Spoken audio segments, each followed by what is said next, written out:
Like, it doesn't happen. I don't know. If you ever need. Always try to stay. Albert.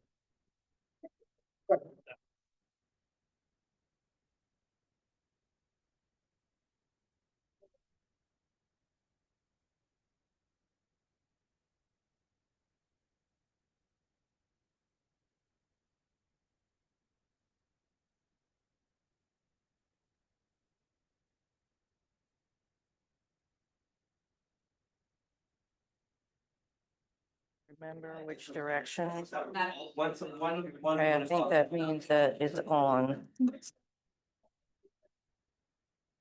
Looks like it, since the light is on. I know. Regional call you. Yeah, but one.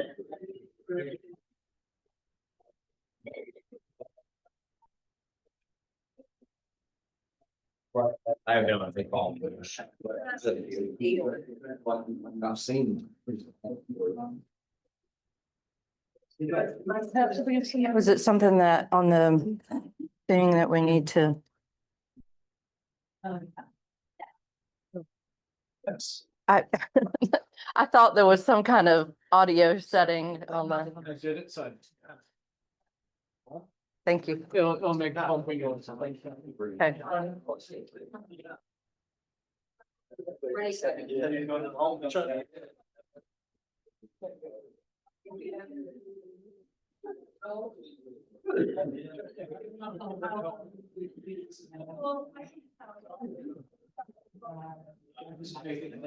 So like, start like for square footage, how does that work? Yeah. Oh, sorry. Yeah. Yeah. You guys used to have like. All right. Good afternoon, Robbie. If you're going to talk, go outside. I said it.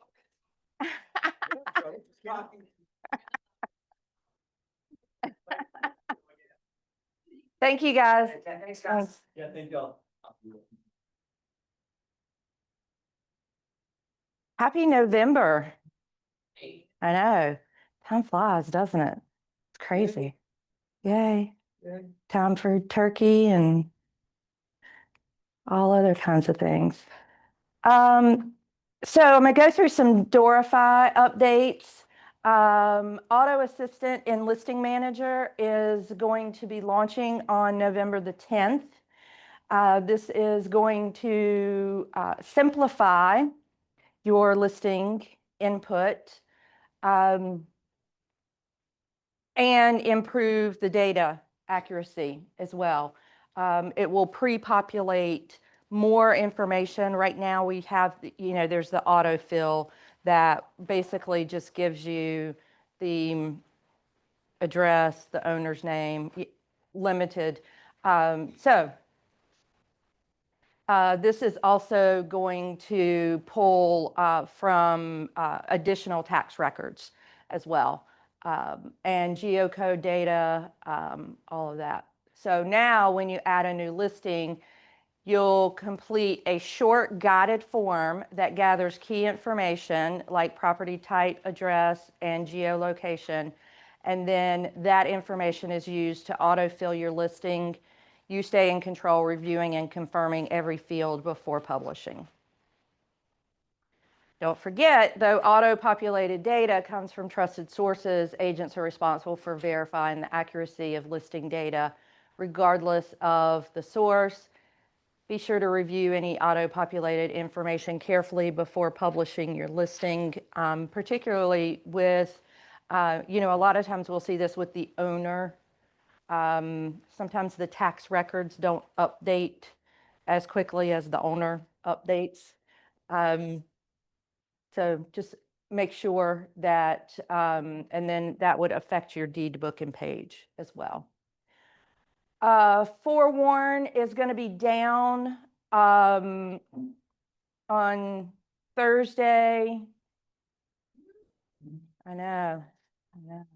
So from Thursday night at 11 p.m. until Friday morning at 7 a.m. Be in bed by then. That's right. That's right. Hold off the forewarn.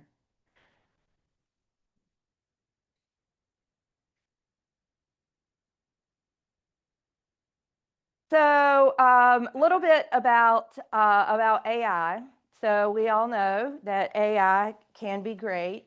AI can be dangerous. AI can be a lot of things. And so here's some tips from NCAR and the Real Estate Commission to be aware of when you are typing something into Gemini or ChatGPT, relying on AI for facts or legal advice. So first of all, why would we be putting anything into ChatGPT? Because we don't give legal advice to our clients. So if your client wants to do that, then absolutely fine. AI-generated information isn't always completely accurate. I know y'all can't believe that, but and also the information might be outdated. It might be information that they're giving you, like if you didn't specifically type in North Carolina, they might be giving you laws and rules from another state altogether. Yes, exactly.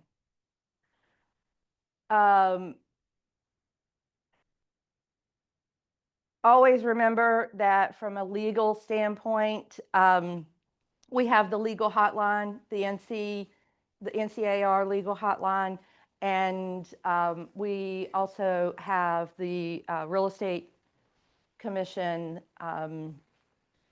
legal counsel as well that you can call and chat with.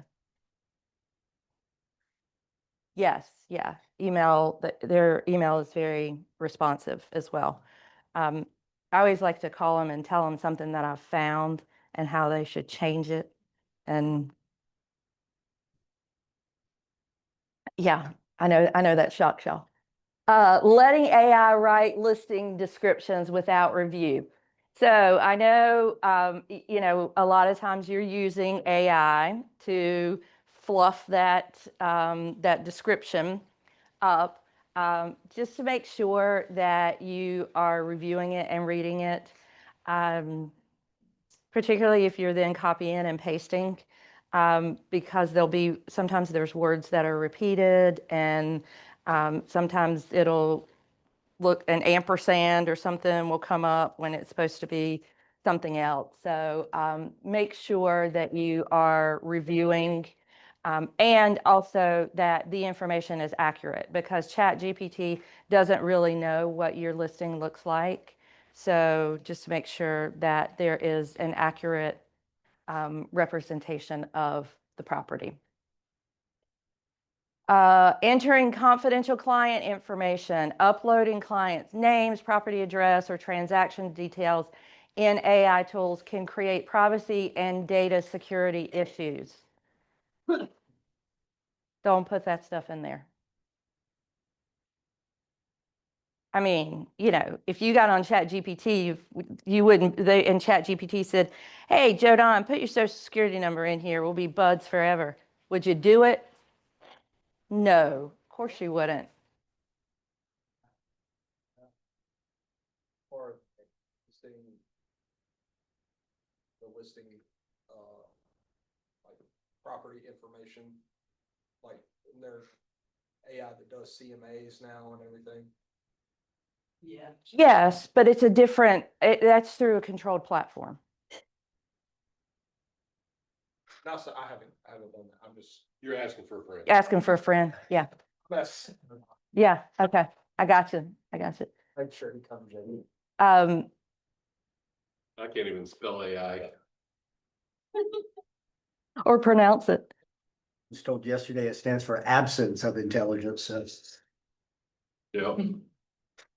Yeah. Just a reminder, just don't put any confidential. Ignoring bias. AI tools learn more from online data, which can lead them to reflect existing social biases. Be alert to language or recommendation that could unintentionally exclude or favor certain groups. So again, make sure that you're reviewing anything that is there. It can be an effective tool for increasing your efficiency, but it cannot replace a human, and it can't replace the human touch and the human input of it, ever. Form 220. So I see a whole lot on Form 220.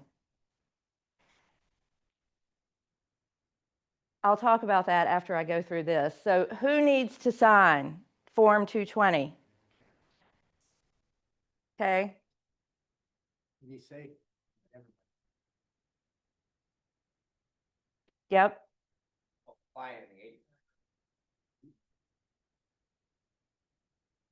No. So when we are having a conversation at a listing appointment about the seller paying compensation, we typically ask them to allow the listing firm to offer the compensation, right? So if the listing firm is offering the compensation to the co-broke, the listing agent is the person that signs Form 220. It's not required that the seller sign it, but it's good practice if you want to have them sign it. Then we got to make sure, so we got to make sure that our documents match.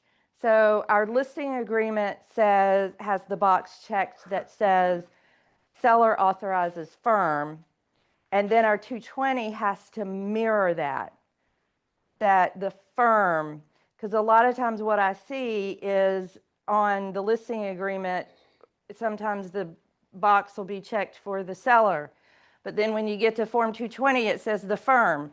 And just remember, they have to be the same, and we prefer for it to be the firm as opposed to the seller. We want the seller's agreement for all compensation to be with the firm, not with a co-broke. Does that make sense? Paying them, right? I mean, they're paying us, we're paying the. Correct. Yeah. What'd you say? Makes dollars. Makes more than sense. Yes, it does. It does. Yeah, and just make sure, another thing on your Form 220, make sure that that expiration date is the expiration date of your listing agreement, your listing term. So there's, the place where you fill in the date, that would be when your listing agreement expires. Again, we're going to offer compensation during this term of this agreement. And again, best practice to have everybody sign it. It is required so if you're the listing agent's the only person that has to sign on our end when done the preferred way, it is required that the buyer agent sign it as well. Those are the only two people that are required to sign it. The buyer is not required to sign it, but the agent is.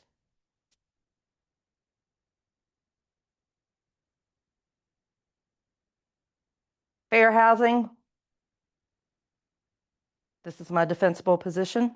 The Real Estate Commission ever asked me, we talk about fair housing every month in our monthly meeting. Again, different ordinances for different cities, just to be aware of. And also, this is, we are in the 3-year cycle where both Code of Ethics and also fair housing are required to be completed prior to December 31st of 2027. Does not have to be a CE. You can take the CE version. There is a free Code of Ethics that's a 2-hour that you can video that you can watch on NAR. And then there's also fair housing that is a 2-hour that will fulfill the requirement.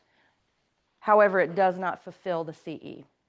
So if you choose to take a 4-hour code of ethics, it fulfills your CE and it also fulfills your code of ethics. Every 3 years. Yes. So it'll all.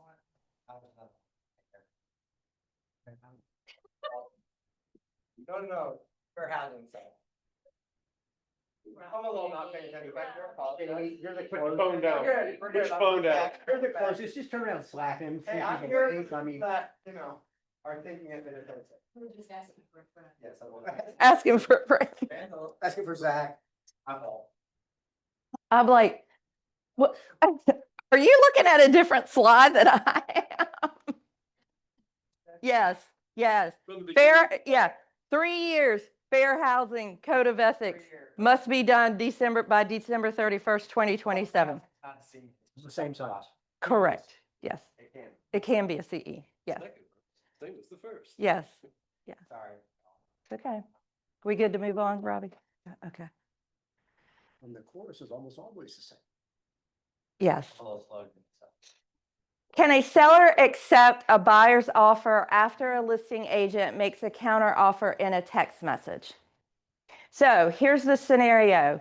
One of our listing agents received a written offer from a buyer on 2T. The listing agent countered the offer in a text message to the buyer's agent and stated that our seller would only accept an offer with a much higher due diligence fee. The buyer's agent said the buyer would consider it. 2 days later, the seller decided to go ahead and sign the buyer's original offer and directed the listing agent to send the signed contract to the buyer's agent. The buyer says there's no contract because the seller killed the original offer when the listing agent sent the text containing the seller's counteroffer. Do we have a contract? No.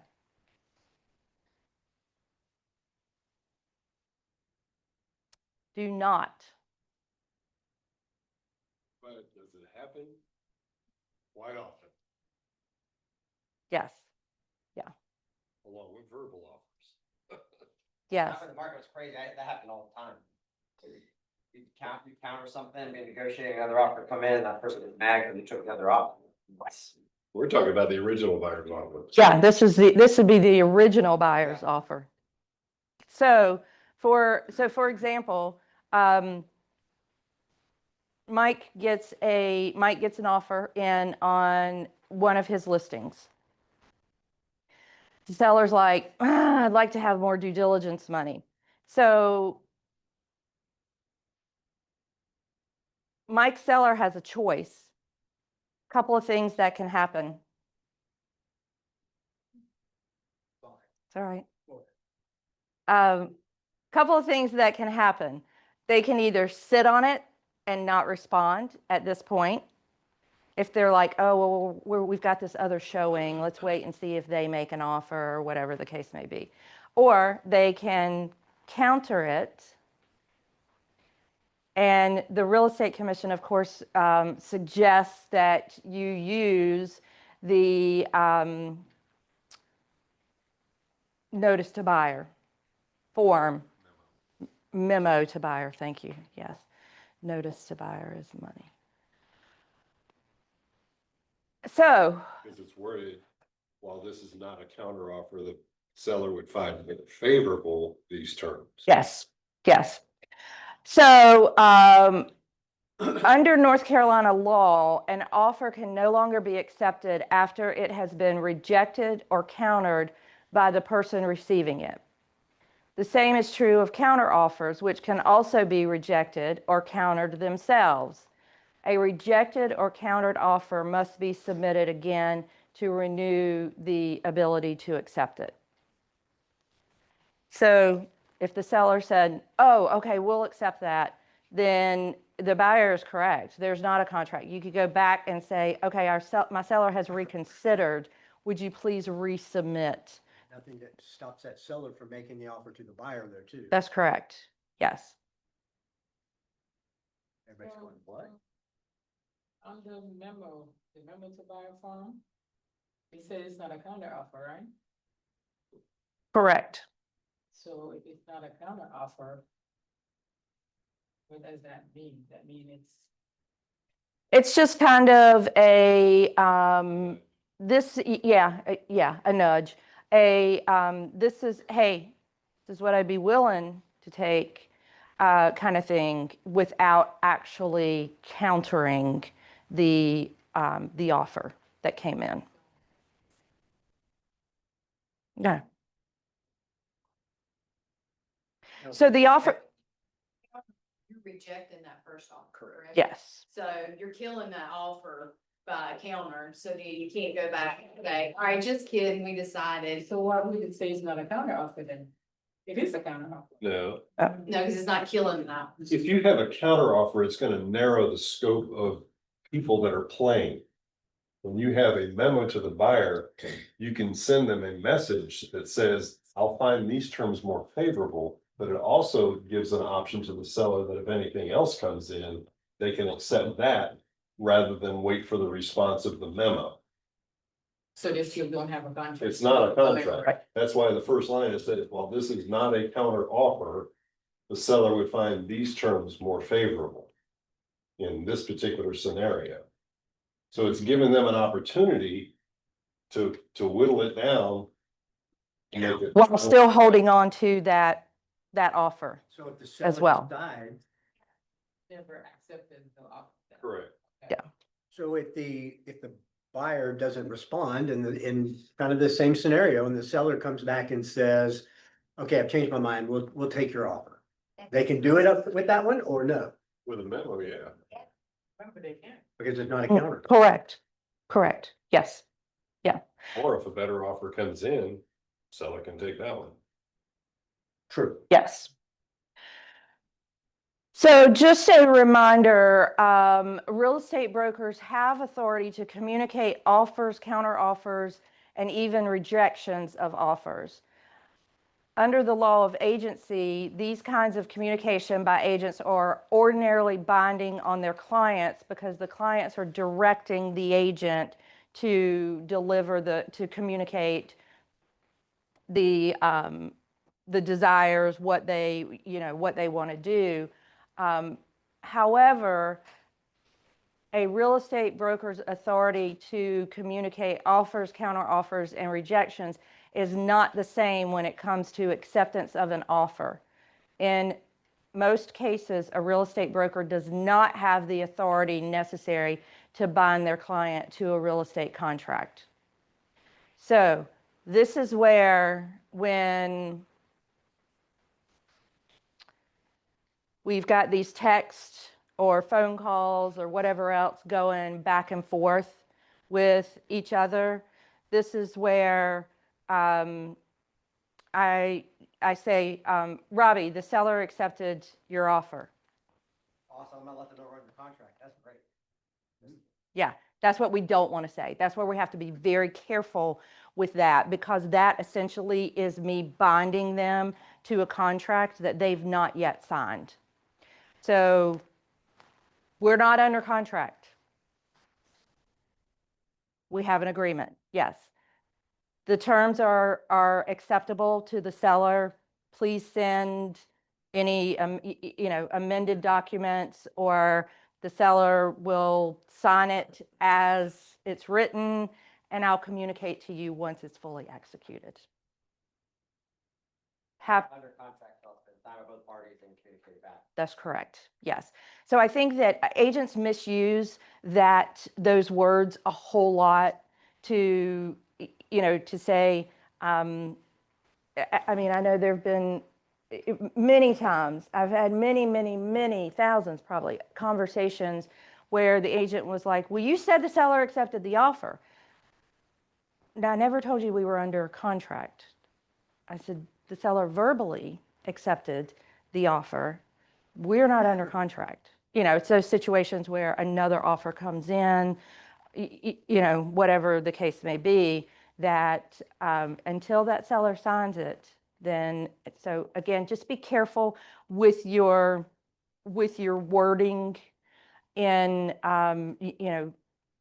not saying we're under contract, because again, we can't bind a client to a contract. Same as, if we want to say, my buyer will accept those terms, we can communicate that, but we then have to go to the next step before we can be under contract. Better to not say like, like we have a deal or like we accept, I mean, we accept is okay, but like you have to be careful with the verbiage even. in the text. Yeah, absolutely. Maybe it's like saying like, this will work, let me just get it signed and then work for the contract. Yes.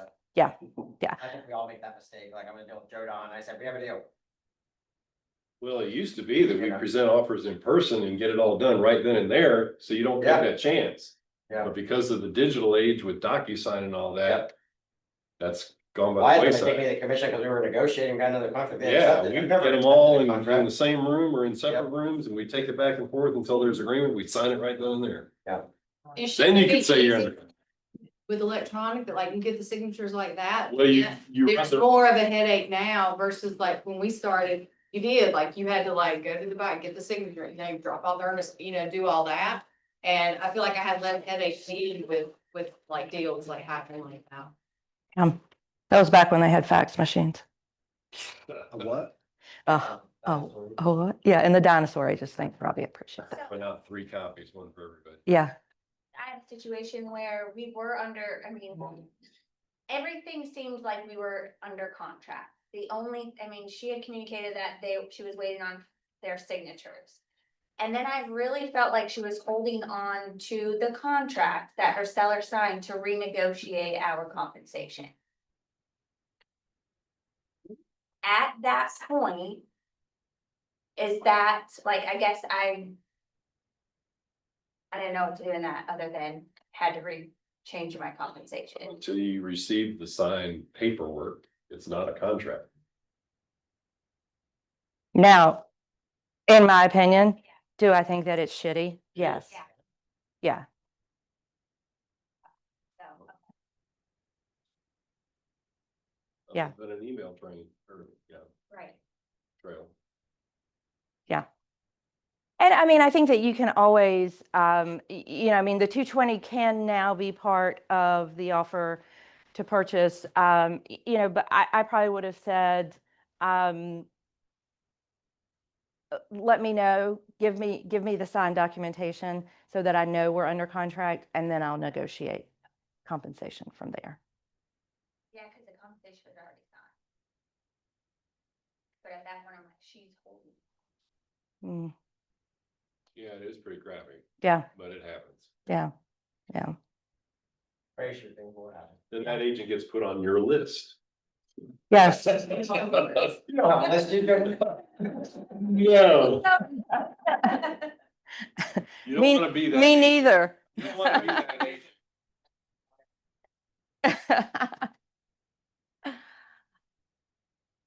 So basically, in this case, when the listing agent countered by text, it terminated the buyer's original offer. It could no longer be accepted. Even though the seller later changed their mind and signed the buyer's written offer, the offer was already dead. For a binding contract to exist, the buyer would have needed to resubmit or re-sign the original offer after the counter was made. So, point being, if you're making a counter, and I think that you have to have these conversations with, with your sellers as well. We have to be careful and watch our language, but we also have to communicate. Now, Mr. Seller, I hope that you understand, once we communicate this, then that offer is gone. We don't have an offer anymore. So how important is another $500 of earnest money or, whatever, when you get into like a nitpicky peddling type of, I think that they have to, the seller and or the buyer need to understand that that offer's gone. If it's not acceptable, then as soon as you say, well, it's acceptable, but, well, as soon as you said but, it's not acceptable and it goes away. So I always say it's better to have an offer in hand than no offer in hand. So.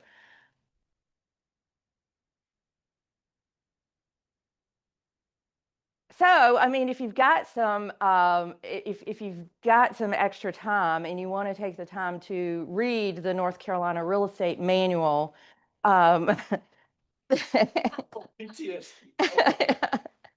they do, yeah, they do cover this in chapter 11. And so, again, we talked about commission cautions agents to be careful in their communications. If, for example, a seller wanted to keep a buyer's offer open, but also make inquiry about whether the buyer would negotiate certain terms, then a listing agent must be clear that the seller is, one, considering the buyer's offer, two, neither accepting, rejecting, or countering the offer, and three, wanting to know if the buyer is willing to negotiate on items X, Y, or Z. Still carries some risk because you don't know the intellectual capacity of the person on the other side and what their interpretation might be.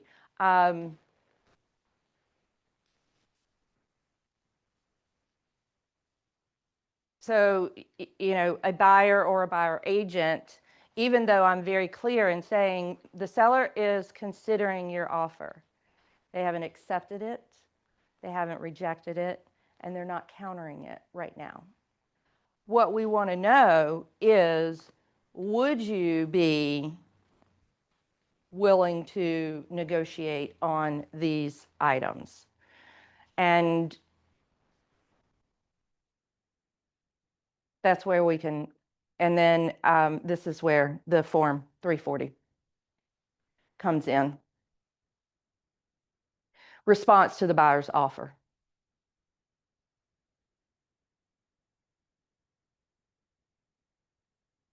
Any questions on this? Y'all got it? All right, so what not to do. I know all of y'all probably already read all the disciplinary actions. There was a whole bunch of them in this month, but there's a couple of them that what? Yeah, there were a lot. I think it's probably because it was the end of the quarter and they heard everything, yeah. So a couple of things that I wanted to make sure we are not doing. The other thing I want to bring to your attention is that, the first one happened in May of 2024. What month is it right now? What month and year is it right now?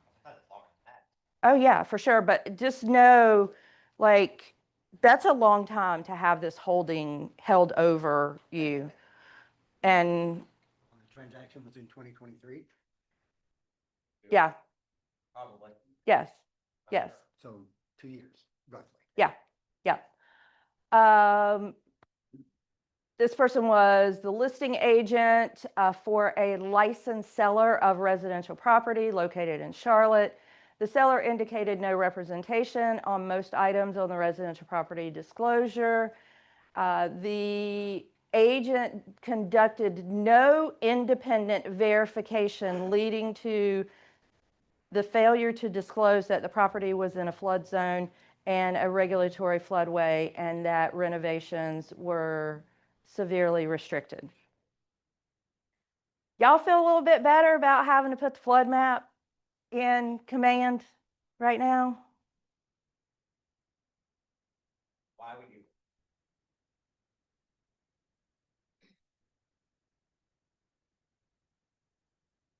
So this next one, fellow Keller Williams agent. So suspended license for 6 months, and then they stayed the suspension upon certain conditions. That means she's probably got to take a class and a couple of other things on top of that. Shannon was the buyer agent for the purchase of a residential property, which their buyer client intended to renovate and sell. In the 2023 purchase, the property had been advertised as being on septic and having 2 bedrooms. In May of 2024, Shannon then acted as the listing agent for the property and advertised the property as having 3 bedrooms. Her client had obtained a septic repair permit to expand the tank, but never obtained an updated septic permit. Her client did upgrade the septic tank, but not the septic field, and indicated that the septic was now for 3 bedrooms, even though the septic field had not been upgraded to 3 bedrooms. The buyer of the property discovered the error when the septic system failed shortly after the purchase.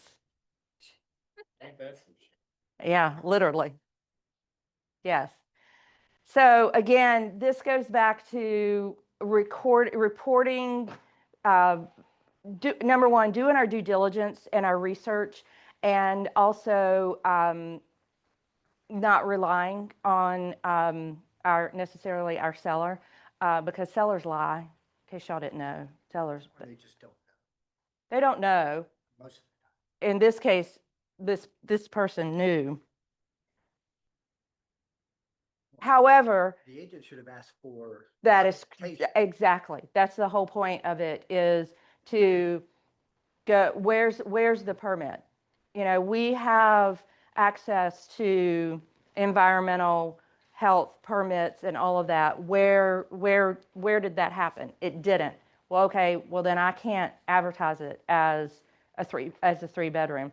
Just because you put in a bigger tank doesn't, you still don't have the drainage fields for it. And so question, if the house is in the county and it's on a septic system and there are no records available, how many bedrooms does it have? Good job. So yeah, I'm sure Shannon was a little scared on that. So again, yes, she did. Yes, she did. Because that's the whole point, is that then the property sold and as a 3 bedroom to this buyer, unbeknownst buyer. Now, could that buyer or agent have done a better job of due diligence on the front end? Yes, they could have. Yet here I bought this house. I thought you advertise it as a 3 bedroom. It's really a 2 bedroom. And yeah, she's probably just very fortunate she didn't have to buy a house back. She's the one that sold. Because their suspension was stayed. First place, but she the one that sold house as a 2 bedroom.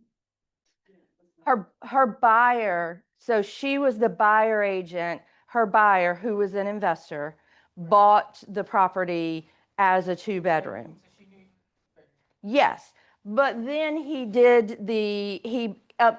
got a repair permit for the septic to upgrade it to a 3 bedroom.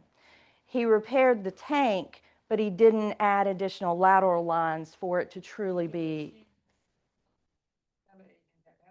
Yes, listing agent.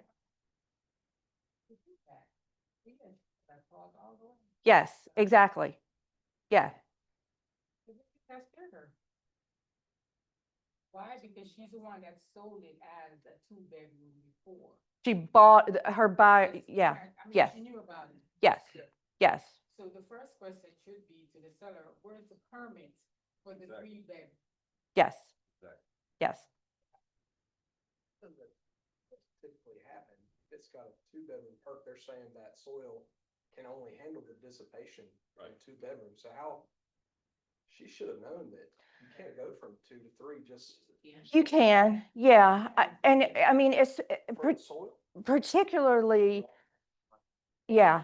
Yeah. Well, yeah. Yeah. Here's- Particularly with as the advancement of septic systems have come along that, yes, it, potentially could be, I'm strictly thinking of like a perk test. yes. If the land perks for 2, it's not gonna magically be 3 in 10 years, right? Under a different system it may. Yeah. Under a non-traditional. Correct, not Yes. conventional septic. Right. system. Yeah.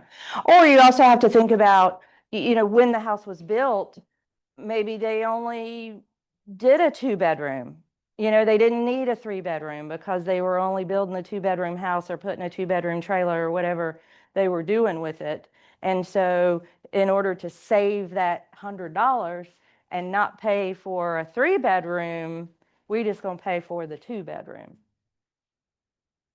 You were gonna say something? Yeah, I had a similar situation personally where I was a buyer's agent and buyer was interested in a property that the listing says is a 3-bedroom home on this lot. It was either a mobile home or as a modular home, one and the same anyway.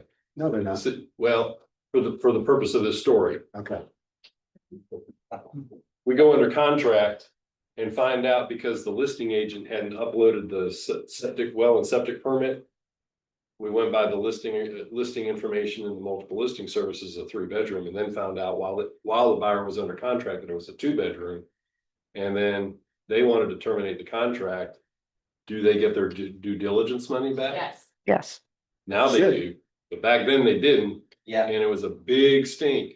But anyway, what happened was, it was a lot that originally perked for a 2-bedroom, but you roll a mobile home or bring in a modular and put it on there, and it looks like there's 3 rooms in there to me, and we're gonna put it listed as a 3-bedroom home. And it only perked for a 2-bedroom. That caused some problems with their lending because. Yeah. And it was. Well, we just a major swapped so situation. far where it was like, remember for a long time where it was like, don't disclose anything. Yeah, Like, don't look in the crawl space, don't look in the attic, just say, I don't know. And now it's like, you better say you know. Because well, you the don't know thing better. is that's the problem there, is that the buyer or the agent should have done their own research. Yes. So my whole point is this, is if you've got a modular home or a mobile home that's listed as 3-bedroom and there's no documentation for that, a buyer's agent needs to do their due diligence and pull those reports. If the You also listing need to agent- make sure you know it's a modular or a mobile home. Exactly. Because just because you can see 3 bedrooms doesn't mean that it should be listed as a 3-bedroom. Yes. Aren't y'all glad I make y'all pull well and septic reports and load them into command? What's crazy is running the things. We need them back. Well, I had to have one time where I listed the property and I went to the county 3 times and they had no records. We went under contract, so we went under contract, they found another file that they didn't find and the whole property didn't perk. Now, I did my due diligence, I had email communications and stuff showing that, like, I searched the records and there wasn't any records, and then they found other records and the whole property didn't perk. People bought it as a foreclosure, there were no disclosures. So, I mean, you run into stuff like that too, because just be careful, but if they say it doesn't perk, make sure you just have a copy of something showing that they said that, because sometimes they find other files. Yeah, or no reports. And typically they'll send you an email. I mean, and that's what most agents do, is they just load a copy of that email that says no reports were available. On that, out there, in the county, the older houses, they don't have any reports. Yeah. Well, and from our standpoint, when I'm looking at the RPD and I see that the box is checked that says there's no reports, then I'm looking in the listing file for that email that says there's no reports. Because, and just be aware of it on the other side, don't rely on the agent on the other side. If the RPD is checked, no reports, then still go and confirm that there are, in fact, no reports. It might be a septic question, but why is it that if this was per for 2, that you have a septic person who's licensed that can upgrade it to 3 without a permit? No, they have to have a permit. Bless you. Get it upgraded to 3 without a permit. So That's a good question. maybe they didn't use that licensed contractor. Yeah. Yeah. Maybe they just knew somebody with a truck and a tractor and a backhoe and, underground storage tanks seem to disappear like that a lot of times too. So, That's a big deal if that. oh, yeah. Oh, yes, yes. So they added a bigger tank. They just didn't, and they had the repair permit to add the bigger tank. So all of that was in order. What they didn't do was get the permit to extend the lateral lines.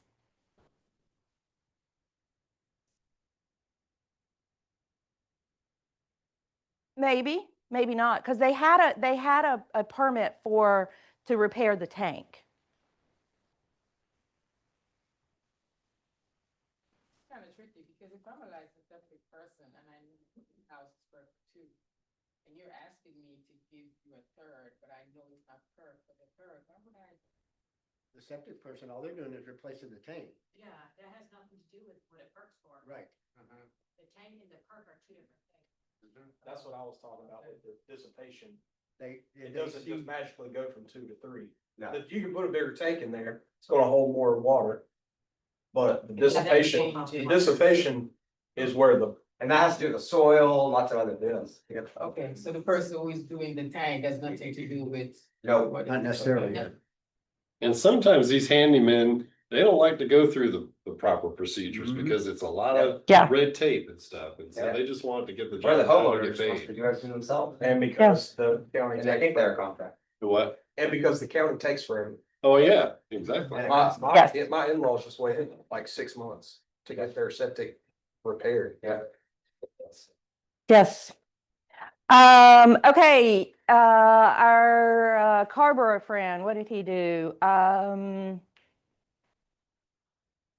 Oh, he listed and sold his own property. Prior to the sale, he represented that the property was issued certificates of compliance and occupancy. However, the property was not issued the certificates. Yeah, and he did not correct the misrepresentation prior to an offer being made.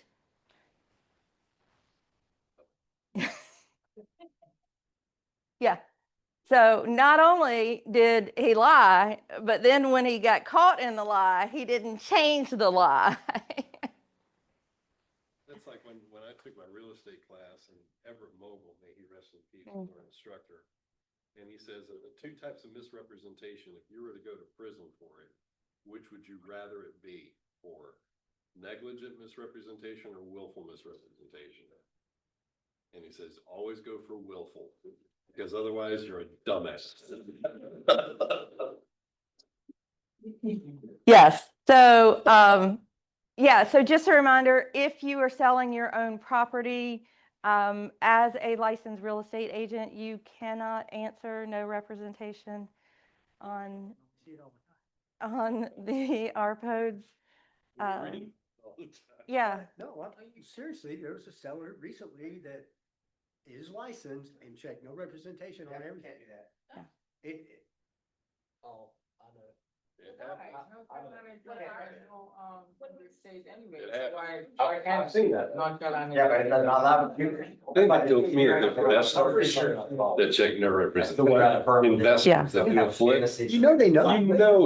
they know what condition this. Of course. This particular one was a flipper, but they were also licensed. Oh, God. Yeah, I'm not surprised. No disclosure.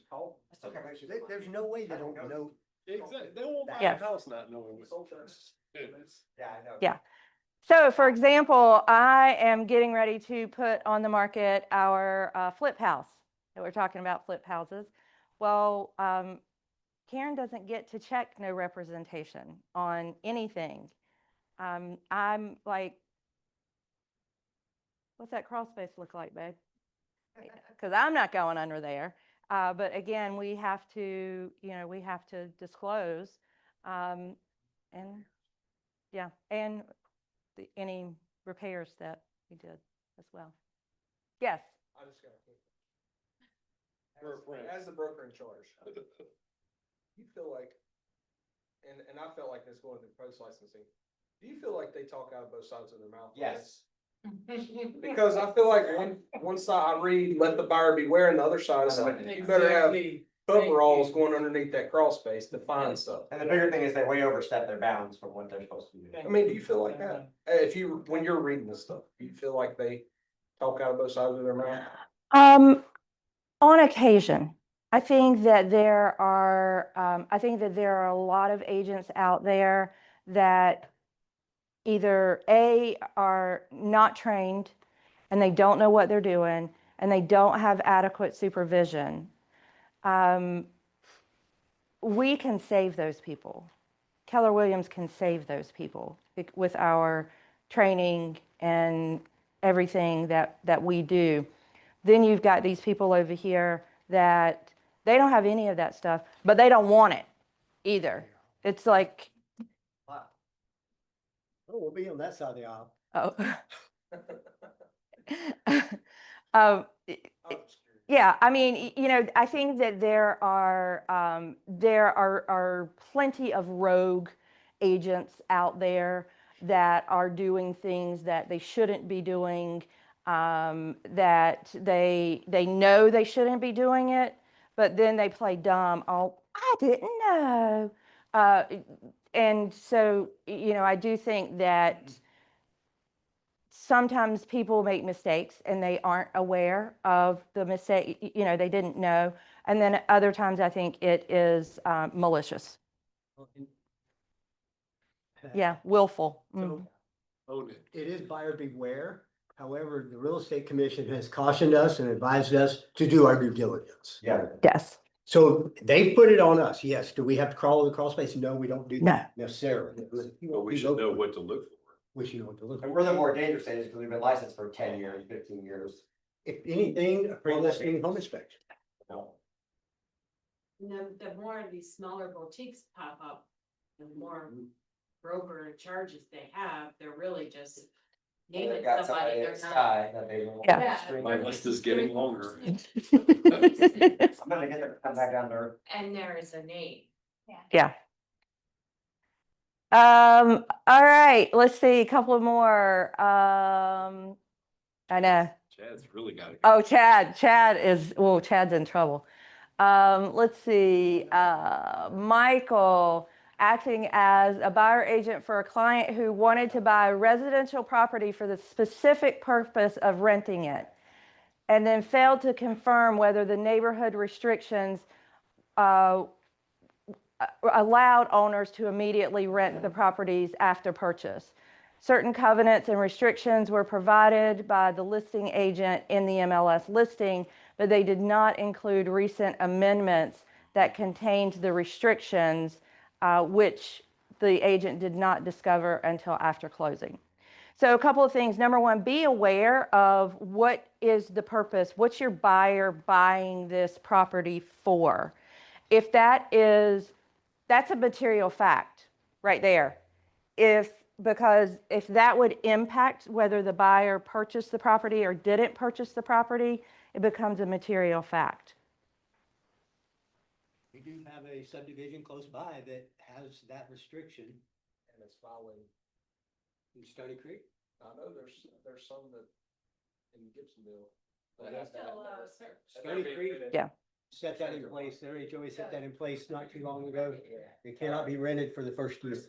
Yeah, McIntosh, I think is changing theirs. It used to be you had to live there first, but they weren't specific on what that meant, like one day. You don't live there for one day, then you can rent it, but I do believe it changed. I don't know if it happened yet. Well, cause I've got a client that buys my properties and I will say there's like 3 or 4 neighborhoods in Alamance County right now that they can buy it. It's very limited. There's not a whole lot. Yes. Yeah. So know what the purpose is, and then also, again, one more thing. This is one more reason that we do our own research. It's nice that the listing agent put the actual restrictions in MLS, but then I relied on them and they weren't the most updated or amended. So again, right. Yeah. Yeah. Yes. So make sure. All right, now, Chad. Chad actually made the bulletin 3 times, twice for himself and the third time for his self-owned company. Because he thought he could do so much better on his own. Yes, yes. Everybody want me- Is it still practicing, was it? Yeah. So he was the listing agent of the subject property. There have been 2 other listing agents with the subject property. During the prior listings, it was reported in an inspection the subject property had cracks in the concrete foundation walls due to water penetration, cracking in the retaining wall, and the deck was not properly attached to the house. Immediately prior to Chad listing the subject property, a new inspection had been ordered by the previous listing agent. The inspection revealed loose porch railing, rotten post on the deck, retaining wall needed to be rebuilt, evidence of water intrusion in the basement, foundation walls showing moderate bowing, and cracking at the left side of the subject property. He knew the subject property had gone under contract on previous occasions, but was not provided with a copy of either inspection. He asked the broker in charge over one of the previous listing agents, because he didn't know what he was doing, because he was his own broker in charge, so he had to ask another one. From one of the previous listing agents and one of the previous buyer agents why the previous sales had fallen through. He did not ask if there were any potential structural issues to the subject properly prior to listing the property, and therefore did not disclose the existence of any structural issues. After the purchase fell through, the seller then retained a structural engineer that approved repairs to the property. Bad Chad, bad Chad. Why you don't start your own firm? Yes. So on this same property, Chad also misrepresented the square footage of the property because he included 936 square feet of basement that was in fact not heated. And then when it was brought to his attention, he didn't go in and change it in MLS. He bought that house. He's still practicing. Actually bought that. Yes. So don't be a Chad.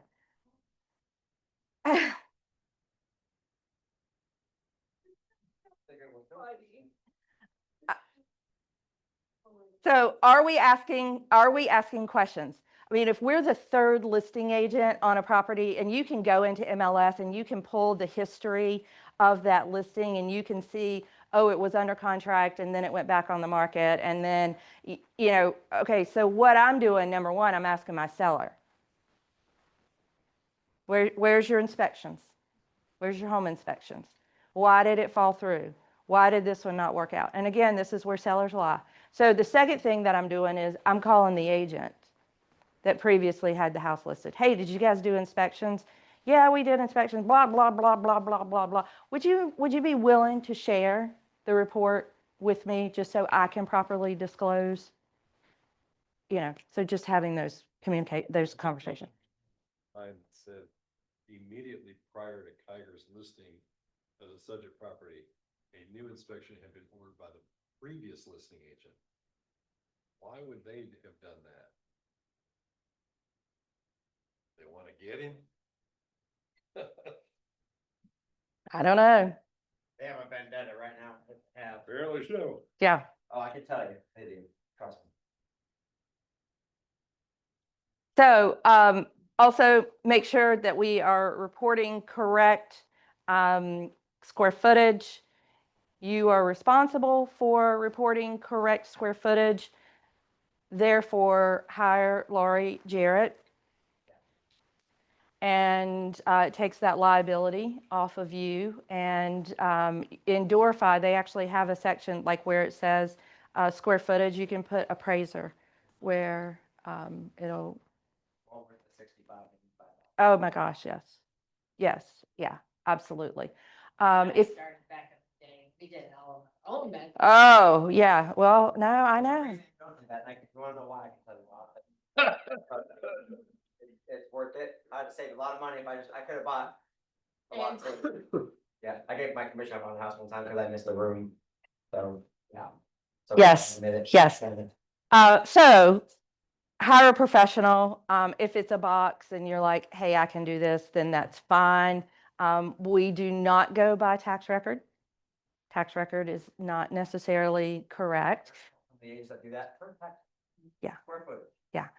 And if it is discovered that your square footage is off, make sure you go in and fix it.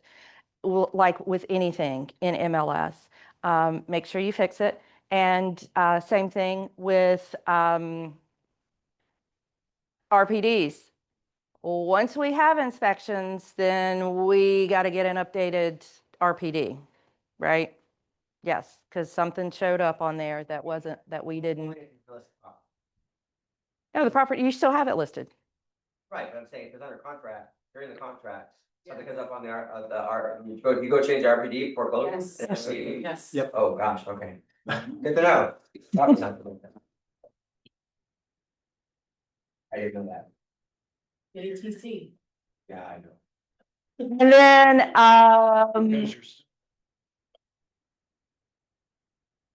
Plus, an appraiser might look at it I get as a comp later. yes, yes. So, poor Craig in Apex. He's got a third one here? No, that was Chad. That was Chad. Yeah, yes. That's great, brother. So this guy got bit by the scammer. He was contacted by a scammer who asked him to list a vacant lot for sale. He failed to properly verify that the scammer who contacted him was the actual owner. Advertised the property for sale, received an offer, and the property went under contract. When the buyer mailed their due diligence fee to the owner's address of record in another state, it was discovered that the true owner was deceased. So again, making sure that we're using our little tricks of to, oh, well, is the barn included with the lot? And they're like, oh, yeah, when there clearly is no barn there. So again, make sure we're going out to the property, talking to the neighbors, if possible, to determine ownership on these things. And if it walks like a duck and quacks like a duck, it's probably a duck. So walk away. The thing that blows my mind, You never met him? Yeah, forewarned, for sure, yeah. thing that blows my mind is these are not hypotheticals, these are actual, Yeah, Yeah, actual Yeah. things. they just got their slapped. yes. It just blows my mind.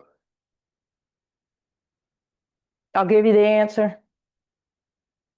3 days, if not sooner. 3 days from execution. Couple of things real quick on compliance, the difference between required, conditional, and optional. Optional is, in most cases, your sample forms. They're not optional to give to the client, it's just optional to upload into Command. Required is required, is required, is required. Conditional is, it might be required, or it might not be required. But when it is, when it becomes that condition, yes, well and septic. Owners Association addendum is a big one that I'm getting a lot of kickback on right now. If it's in an HOA, then you got to have it. Because, particularly if, those things aren't cheap. Those HOAs aren't cheap. You're looking at Macintosh and you might have 2 different ones in Macintosh, and it's like, all right, what am I getting for my $650 a month that I'm paying here? And so that's where that Owners Association addendum discloses. And I get it. I know Chris is having a hard time. You guys are having a hard time getting kickback on on the other side, where the agents are like, that's not a required form. Well, that's where Karen called the real estate commission and said, this might be a good idea for this to be a required form, conditionally required. I said, it's required in our office, and both the attorney at NCAR and the legal counsel at the real estate commission thought that that was a great practice. So, Yes. What? I had one. But they refused to do it. But I'm adding all the brownie points that I can, so that just in case if something, Remember when I did a good thing? yeah. They see your name come up and they just say, just tell her, yeah. All right, real quick, last thing I have, we talked about this a little bit in team meeting. For those of you that weren't there, just wanted to, it's worth repeating. Stay in your lane. If you are not experienced in commercial, you must partner with an agent that is experienced in commercial. If you are not experienced in short sales, on the listing side, you must partner and would be advisable on the buy side as well to partner with someone or at least get advice from someone that has experience with short sales. What? see more of those? Short sales? No. Not for a while. No. And then foreclosures, same thing. Foreclosures aren't really that bad. A lot of people are scared of them. And I'm happy to walk you through the process of a foreclosure on the buy side. So if you have a buyer, because a lot of times people will just call me and they'll be like, hey, I got this buyer that wants to buy this foreclosure. You want to work with them? I'm like, no, but I'll teach you how to work with them. No, it's not. It's what? No. Provisional brokers cannot do commercial. They cannot do short sales. And even if you're not a PB, within the law allows you to sell commercial, but the law of KW Central does not allow you to a PB or, if you are an agent and you are, hey, I want to get into knowing these things. Okay, well, let's get on the right track of courses, classes that you can take in order to gain experience in these areas. Oh my gosh, the clock's wrong. We got another half hour to go. We need to fix the clock because I was like, oh, sorry, we've run over. Bless you. Bless you. Thank you all for being here. Appreciate it. Any questions for me? Anything for me? Okay. Thanks for being Learning Base. Thanks for being here. Roll Tide. Oh,